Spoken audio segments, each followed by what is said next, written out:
Hi, you're on the Reddit Confessions channel. Hey, it's me. Yeah, he's in the shower. I'll make this quick. You know the crazy part? If I had to do it all over again, I'd never choose him. Not even once. I feel nothing. Nada. Just stuck. I know how that sounds, but I don't care anymore. Beep. That voicemail was waiting on my phone after work. No context, no apology. Just her voice. Calm, cold. Too casual for the kind of wound it left. I played it 7 times before realizing she never called me. She had called him. And somehow, by some cruel twist of fate or clumsy fingers, the message landed on my voicemail instead. She didn't even use my name. Not Everett. Not Ev. Just he. And somehow, that made it worse. Like I wasn't even worth naming in her private confessions. I didn't ask questions that night. I didn't storm into the living room demanding answers. I didn't cry or yell or do anything you'd expect a husband to do after discovering the person he devoted 14 years to has been whispering into someone else's ear about how disposable he is. No, I just watched her from across the room as she scrolled through her phone on the couch, completely unaware that I now knew the truth. I studied her the way a man studies a painting he used to love before realizing it was a forgery. Still beautiful. Still familiar, but suddenly hollow. She laughed at something on her screen, maybe a meme, maybe a message from him, maybe a conversation about how soon she could slip away from me without making it messy. I sat there, quietly dying inside, nodding when she asked if I wanted takeout, saying sure when she suggested Thai, smiling when she said, "You're being quiet tonight, everything okay?" And I said, "Yeah," because what else do you say when you've just been erased? That night, I didn't sleep. I lay next to her in bed, eyes wide open, counting the seconds between her breaths and wondering if I'd always been this alone. In the morning, I made coffee, toasted her bagel, kissed her forehead, and by noon, I was gone. No note, no goodbye, no, we need to talk. Just silence, the same silence she'd given me for years. She just didn't know I'd finally learned to return it. I didn't expect her to chase after me. I didn't expect some tearful confession or last-minute airport scene where she begs me to stay. But I thought, at the very least, she'd notice I was gone, that she'd call, that she'd ask why. I left my wallet, my laptop, even my wedding ring, in the ceramic bowl by the front door, where I always kept it. I didn't take clothes, just my keys, my phone, and the last bit of pride I could still carry. That first night, I checked into a rundown motel on the edge of town, no windows that opened. Carpet that smelled like cigarettes and regret. The guy at the front desk didn't ask questions. Maybe he'd seen a lot of men like me, shoulders slumped, eyes hollow, clutching their phones like they're waiting for a message that never comes. Spoiler alert, it never came. She didn't text, she didn't call, she didn't even pretend to care. I kept checking the voicemail, not because I needed to hear it again, but because some part of me hoped I had misheard it the first time. That maybe I'd twisted her words in my head, that maybe I wanted to be wrong more than I wanted to be right. But no, every syllable was still as sharp and deliberate as the first time. I'd never choose him again. Never. It kept playing on a loop in my mind, even when the phone was off. The next day I drove around aimlessly, past our old apartment, past the diner where we had our first date, past the bakery where she cried happy tears the day I proposed with that chocolate croissant hiding the ring. I passed each memory like a ghost, knowing the man who lived those moments didn't exist anymore. He died somewhere between the voicemail and her silence. By evening, I broke down and checked our shared bank account. Not to take anything, just to see. She hadn't touched it, not even a grocery store transaction.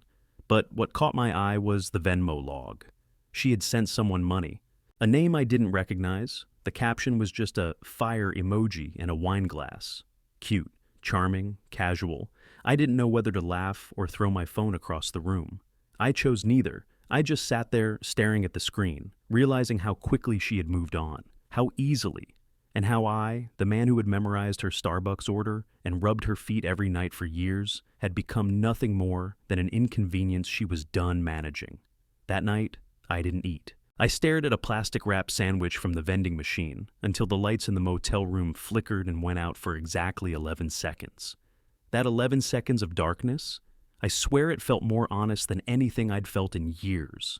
And still, no call, no message, Nothing. She didn't even ask where I went. And I think that hurt more than the voicemail itself. By the third day, my hands had stopped shaking, but the emptiness in my chest had only gotten worse. It wasn't just heartbreak, it was humiliation, confusion, the kind of disorientation that comes from realizing the person you loved had been slowly peeling themselves away for years, and you didn't even notice. Or maybe you did, and you just called it something else. Fatigue, stress, life. But now I knew what it really was. Detachment. She had been leaving me long before I ever left her. I parked outside our house that afternoon. Not to go in, just to watch. I don't know what I was expecting. Maybe some scene from a movie where the villain dances in the ashes, laughing. Or maybe I just wanted proof that she missed me, some visible crack in her armor. But there was nothing. She pulled into the driveway around 5:40 p.m., the same time she usually got home from work. She was on the phone, laughing, wearing that coat I bought her 2 Christmases ago, the one she once called the warmest hug in winter. Now she wore it like it meant nothing. Maybe it always meant nothing. I ducked down in the driver's seat like some pathetic cliché. I felt sick with myself, but I couldn't leave. I needed to see what my absence had done to her. Spoiler again, absolutely nothing. She didn't look around, didn't hesitate at the door. She went inside like she hadn't noticed the wedding ring missing from the bowl. Like my side of the bed being untouched for days wasn't unusual. Like the house didn't feel any emptier, any colder. A few minutes later, the porch light came on. Then, the living room.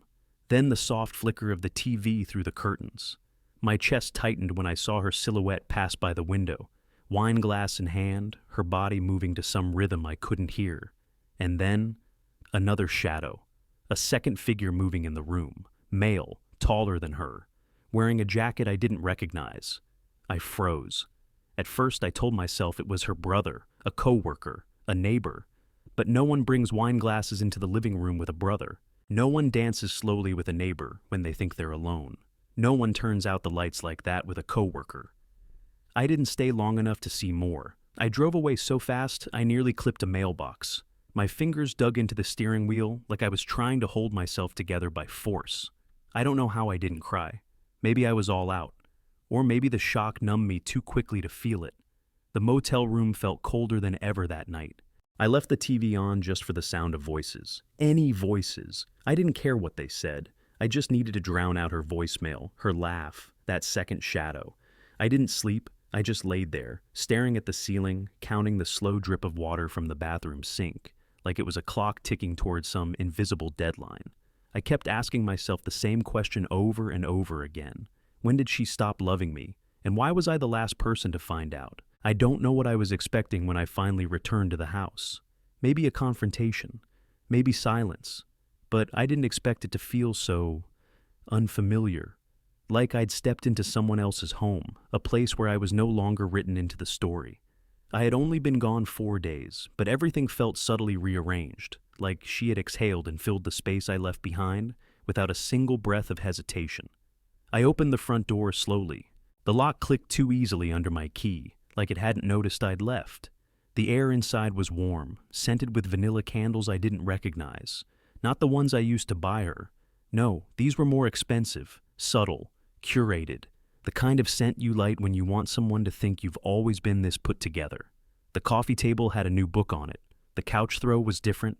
My favorite mug was missing from the sink. And then I saw it. The bowl by the front door, where I always left my keys, my ring, spare change, was empty. Completely. She'd removed it, replaced it with a decorative tray and a tiny plant. A plant, like she had scrubbed away the trace of me and filled it with something green and thriving. I wasn't even mad. That was the worst part. I just stood there, stunned by how thorough her emotional housekeeping had been. I moved through the rooms in a daze. My slippers were gone. My pillow had been replaced. My cologne, the one she used to steal for herself, wasn't in the bathroom anymore. She'd replaced it with a sleek black bottle I didn't recognize. I wasn't alone in the house either. I knew it before I even reached the bedroom. There were 2 coffee cups in the kitchen sink, a folded men's jacket on the back of a chair, shoes by the door that weren't mine, and, worst of all, a faint trail of cologne in the hallway. Not the expensive one she bought for me 2 anniversaries ago, but something musky, generic, and bold. Not subtle like me. Assertive. The kind of scent that filled a room without permission. I didn't go into the bedroom. I didn't need to. Instead, I walked to the garage where I kept some old boxes of things, yearbooks, photos, my dad's journals, and the shoebox of letters Chloe had written me when we were still dating. I don't know what I was looking for. Maybe proof that the love had once been real. Maybe something to tell me I wasn't imagining all of it. The box was still there, but the letters were gone. Every last one. In their place was a folded note in her handwriting. It was short. Too short. You left, so I let you stay gone. Don't make this harder than it has to be. That was it, not even signed. I sat in the garage for a long time.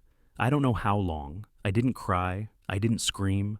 I just stared at that note until the ink blurred and the paper folded itself in my hand like it was trying to disappear. That's when it hit me. I hadn't come home. I had come back to a museum of the man I used to be, and everything I'd built here, everything I thought was mine, had already been curated into someone else's life. So I did what ghosts do. I left. The morning after I walked out of the house for the second time, this time for good, I found myself parked outside a hardware store with no memory of how I got there. The radio was off. My phone was off. I had barely slept, but it didn't matter. My body moved on autopilot and my mind was somewhere else entirely. Somewhere quieter, somewhere colder. A place where every version of Chloe I'd loved had already been buried. I still hadn't told anyone what had happened. Not my sister, not my coworkers, not even Marshall, my oldest friend since college, the guy who gave a speech at our wedding. I was ashamed, that's the truth. I was ashamed I hadn't seen it sooner. Ashamed that I thought love would be enough. Ashamed that I'd become the kind of man someone could leave without looking back. But by noon, I cracked. I texted Marshall 3 words. You were right. He didn't respond right away. But when he did, the reply was so fast it felt like he'd been waiting years to hear it. Where are you? I sent the address. He showed up 30 minutes later with a bag of fast food and a look on his face like he didn't know whether to hug me or shake me. We sat in the front seat of his car, eating in silence until I finally said it out loud. She's with someone else. He didn't ask how I knew. Maybe he already suspected. He just nodded slowly and muttered, "Damn, man," like it was some kind of prayer. I think that was the first time I let the silence fall without trying to fill it. I just sat there chewing a cold burger, trying not to vomit up every memory we had built in that house. Then he said something that made my stomach twist. Remember last summer? That night we were at Nico's bar and she left early? I saw her get into someone else's car. I looked at him. You never told me that. He shrugged like it hurt to say. You looked happy. I figured if something was going on, you'd already know, or that she'd come clean. What a joke. Chloe didn't come clean. She curated the truth. She sculpted it, edited it, polished it into something she could wear around others without guilt. Her lies weren't impulsive. They were practiced, like she'd been rehearsing them for months, waiting for the right moment to cast me as the absent, forgettable husband. After Marshall left, I sat alone in my car for hours.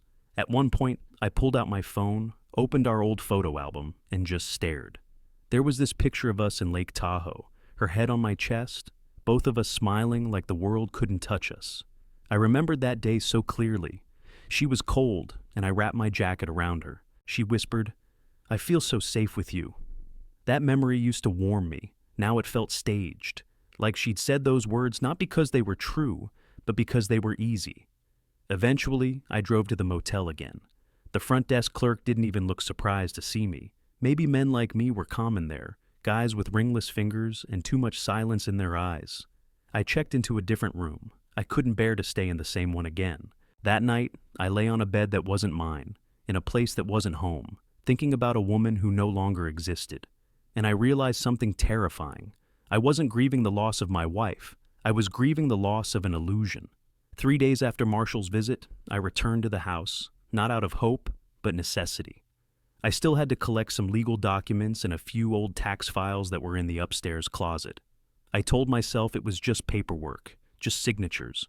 But the truth was, I needed to know what else she had erased, if there was anything left that even resembled the life we once had, or if I was truly nothing more than a deleted file in the folder she'd replaced with her new life.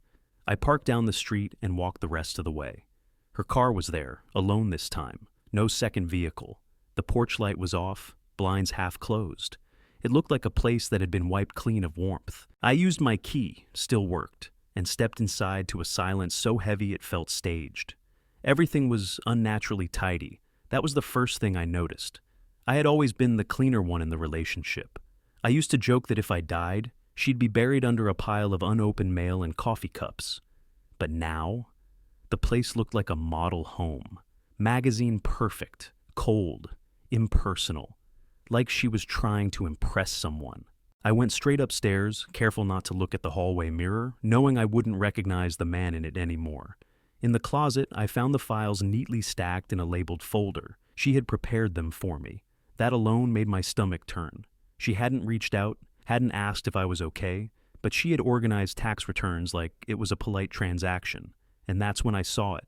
On top of the box was a small envelope. No name, just placed there, like it had been waiting for me. My breath caught as I opened it with shaking hands. Inside was a note, not in her handwriting, blocky, sloppy, masculine. "You deserve better," I tried to tell her. She said she didn't care. That was it. No signature, no explanation. I read it 5 times. Each time it meant something different. A confession, a warning, a cruel prank. Was it from him? The man I saw through the window? The man who replaced me before I even knew I'd been replaced? I sat on the floor of that closet for nearly an hour, clutching that note like it was a lifeline. Like it could answer every question I had no words for. Who was he? Why had he written this? Was it guilt? Was it pity? Was it true? Part of me wanted to storm downstairs, confront her, demand the truth. But I didn't. I didn't even check if she was home. I just placed the note back inside the envelope, folded it into my jacket pocket, and left. Outside, the wind had picked up. Leaves scattered across the lawn like confetti at a funeral.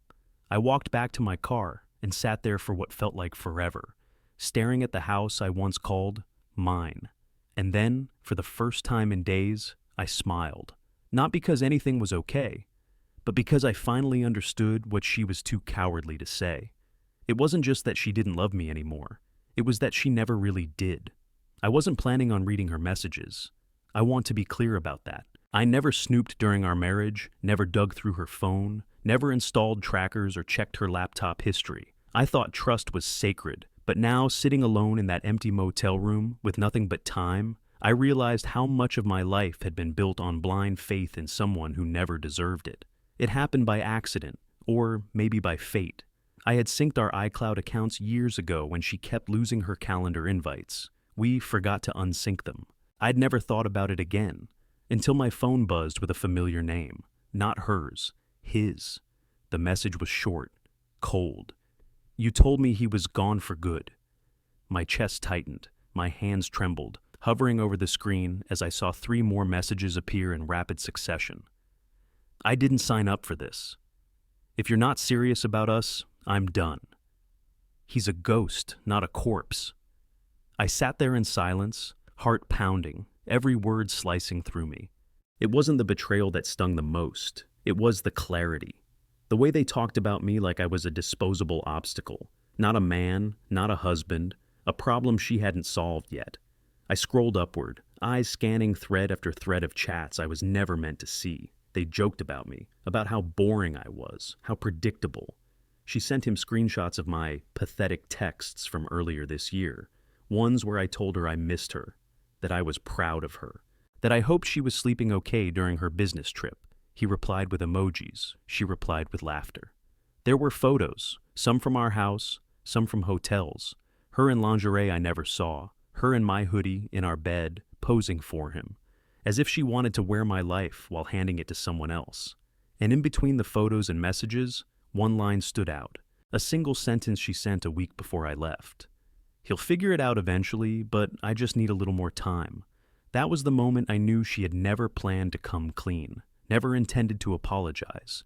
She had been managing my exit like a business transaction, waiting for the right conditions, minimizing risk, treating my heart like something she could pawn off once she upgraded to whatever came next.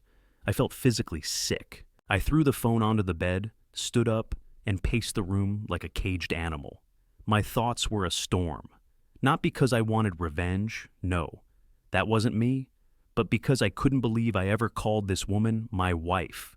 I couldn't believe I kissed the lips that whispered all those lies, that I held the hands that typed out my humiliation in emojis. And still, part of me wanted her to hurt, not violently, not publicly, but privately, deeply, quietly, the same way she broke me. I wanted her to wonder where I'd gone, to search her inbox for a goodbye that never came, to wake up one morning and realize the silence she once celebrated had finally become permanent. I sat back down, staring at the phone. I didn't respond to the messages. I didn't block her. I didn't delete the photos. Instead, I did something worse. I left the account open, let her see the read receipts, let her realize that I saw it all, let her sit in that silence. In the days that followed, I stopped checking my phone. I didn't need to see her panic. I didn't care if he stayed or left. For the first time in years, her choices no longer dictated the temperature of my world. The rage had passed. The grief had dulled. What remained wasn't revenge. It was clarity. A strange, beautiful calmness that felt like breathing for the first time after holding it too long. I moved out of the motel and into a tiny one-bedroom above a bookstore downtown. The landlord gave me a discount because the place smelled faintly like paper and old glue, but I didn't mind. There was something comforting about falling asleep surrounded by stories that weren't mine, stories that didn't lie. I found a new rhythm, woke up early, walked to the coffee shop where no one knew my face or history. I started writing again, something I hadn't done in years, nothing big, just pieces of memory, moments I wanted to keep before they rotted. I didn't write about her, not directly, but the words came easier once I knew she couldn't take anything more from me. Then one afternoon, while sorting through junk in my new closet, I found the envelope again, the one with the note from her affair partner. I stared at it for a long while. I'd imagined so many scenarios, mailing it back, lighting it on fire, using it as evidence. But none of it felt right. So I walked it down to the river and let it go. Just like that. No dramatic goodbye, no cinematic music. Just a ripple in the water and a deep breath I hadn't taken in years. That night, I slept without dreams.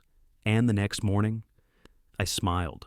Not because I'd forgotten her, not because it didn't hurt, but because I had finally stopped needing closure from someone who never offered honesty. I didn't get even. I got free. To anyone watching this who's been broken, discarded, or replaced, you are not your pain. You are not their lies. And you do not owe them a single second more of your silence. You owe yourself peace. And I found mine, not in her apology, but in my own quiet exit. That's the end of this story. If you made it this far, thank you for being here. Now we want to hear from you. Have you ever experienced a turning point in your life that set you free? Something painful that became your biggest blessing? Share your story in the comments below. You've been watching the Reddit Confessions channel. Subscribe for more powerful emotional stories. And remember, sometimes the most peaceful revenge is simply walking away.